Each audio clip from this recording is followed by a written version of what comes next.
Assalamualaikum warahmatullahi wabarakatuh. Halo, perkenalkan nama saya Siti Faria Arif dari Ilmu Komunikasi 2019. Di sini saya akan menjelaskan sebuah fenomena sosial yaitu panic buying. Pertama-tama kita akan membahas terlebih dahulu apa itu panic buying. Panic buying merupakan suatu fenomena di mana masyarakat melakukan penimbunan barang pada situasi tertentu. Di Indonesia, panic buying terjadi beberapa bulan yang lalu. Tepatnya beberapa saat setelah berita mengenai masuknya COVID-19 ke Indonesia. Setelah muncul berita mengenai COVID-19 masuk ke Indonesia, muncullah suatu isu mengenai lockdown di Indonesia.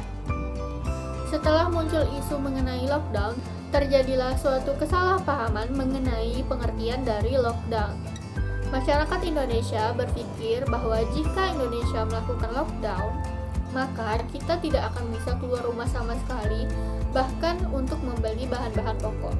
Secara umum, lockdown berarti menutup akses keluar ataupun masuk di suatu negara ataupun daerah tertentu.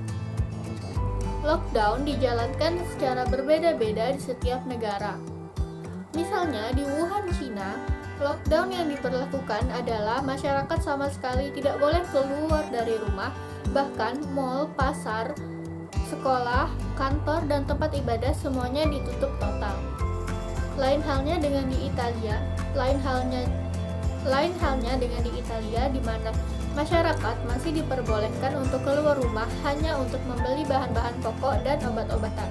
Jadi, jika Indonesia memang ingin melakukan lockdown, bukan berarti kita tidak bisa keluar rumah sama sekali. Bisa jadi kita tetap bisa keluar rumah untuk melakukan hal-hal penting seperti belanja barang-barang kebutuhan pokok. Ketika panic buying terjadi di Indonesia, barang-barang yang paling banyak dibeli antara lain bahan pangan seperti beras, gula, minyak goreng, dan mie instan. Selain itu, masyarakat juga berbondong-bondong membeli hand sanitizer, sabun, masker, serta obat-obatan. Terdapat beberapa interaksi sosial yang terjadi ketika panic buying. Yang pertama yaitu sugesti. Masyarakat Indonesia tersugesti bahwa ketika COVID-19 masuk ke Indonesia, maka Indonesia akan melakukan lockdown.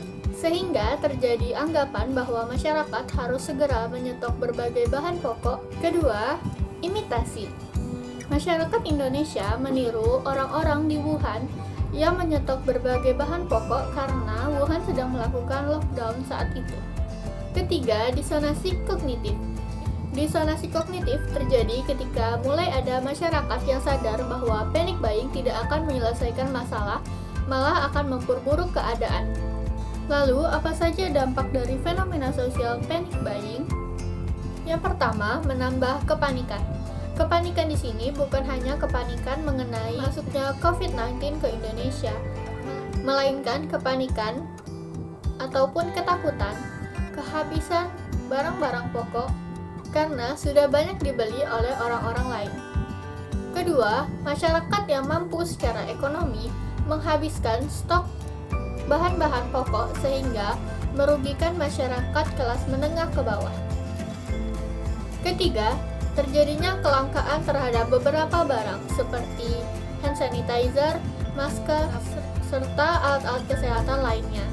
Keempat, panic buying yang menyebabkan kelangkaan barang otomatis membuat barang-barang yang masih tersisa mengalami kenaikan harga secara drastis. Lalu yang terakhir, kita akan membahas mengenai solusi untuk mengatasi fenomena sosial panic buying. Pertama, kita harus tidak panik, tapi tetap waspada.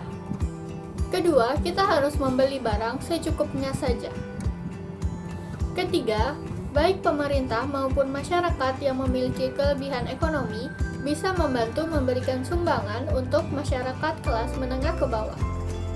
Keempat, sebisa mungkin tidak boros dalam menggunakan barang karena ketersediaan barang yang menipis.